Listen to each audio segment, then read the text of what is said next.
Assalamualaikum warahmatullahi wabarakatuh. Perkenalkan, nama saya Matusen. Saya berada di kelas 9 ruang 1. Pada kali ini saya akan membawakan teks pidato persuasif sebagai bagian dari hasil ujian praktek bahasa Indonesia. Maka dari itu, mari kita mulai.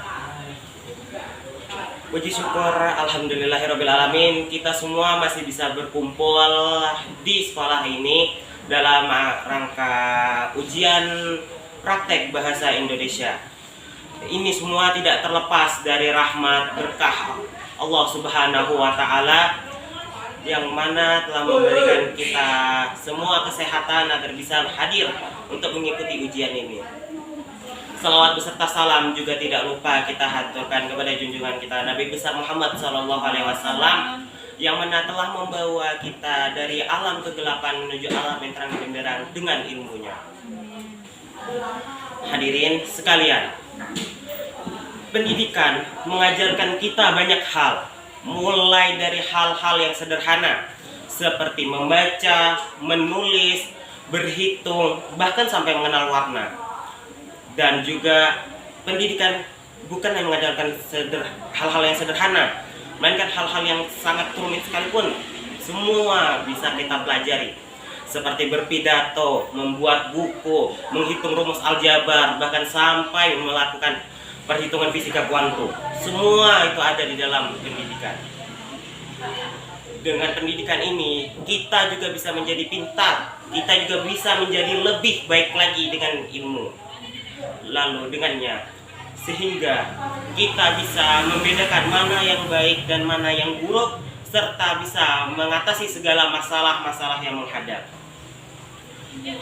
Pendidikan tidak hanya terbatas pada pembelajaran yang ada di sekolah. Pendidikan juga bisa kita dapatkan dari hal-hal yang non formal, yaitu melalui hal-hal yang otodidak. Kita bisa mendapatkan keterampilan dan juga mendapatkan keahlian seperti berkebun, memancing, memasak, dan juga beberapa hal serta keterampilan lainnya.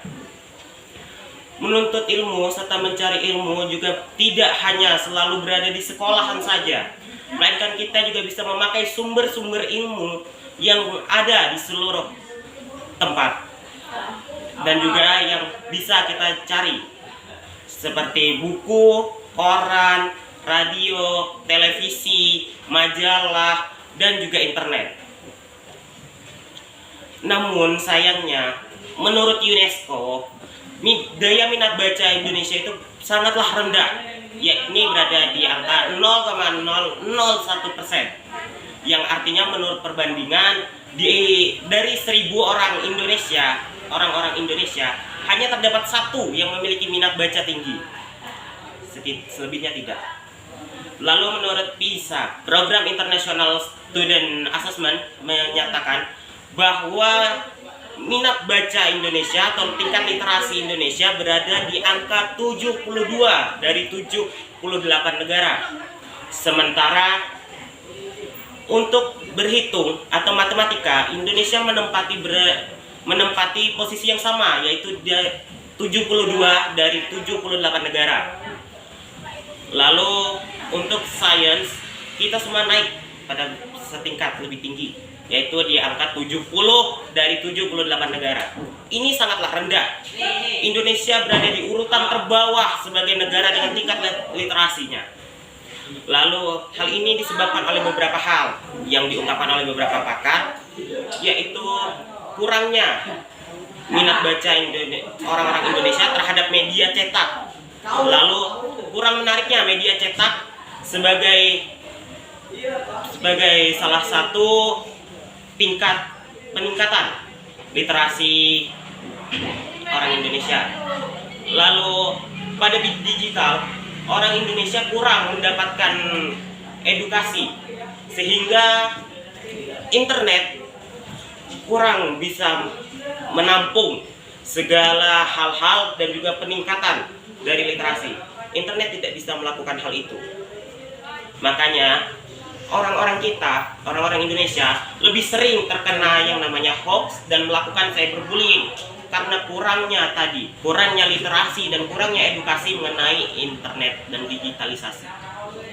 Sebetulnya hal ini bisa dicegah, bahkan kita bisa lawan dengan cara mulai menyisihkan waktu-waktu kita untuk belajar atau untuk sekedar membuka buku, baik itu buku yang kita sukai, buku non ilmiah sekalipun kita bisa baca sebagai bagian dari peningkatan literasi kita. Lalu dikala waktu senggang atau dikala bosan, kita bisa menciptakan inovasi-inovasi dalam pembelajaran sehingga itu bisa meningkatkan daya semangat kita dalam melakukan pembelajaran. Akhirnya, marilah kita menjadi salah satu generasi-generasi terpelajar dan generasi-generasi yang cinta akan ilmu pengetahuan. Karena sebab masa depan ini berada di tangan kita. Akhirnya saya juga harus mengakui bahwa peranan guru sangatlah penting dalam peningkatan literasi, daya baca, dan juga tingkat kecerdasan bagi anak-anak terkhususnya. Dan untuk itu saya juga berterima kasih kepada guru-guru karena telah mendidik kami hingga berada di sini. Kami tentu saja tidak akan selalu berada di sekolahan ini. Kami akan tetap terus meninggalkan sekolahan, meningkat setiap waktunya, dan disitulah guru hadir untuk membimbing kita.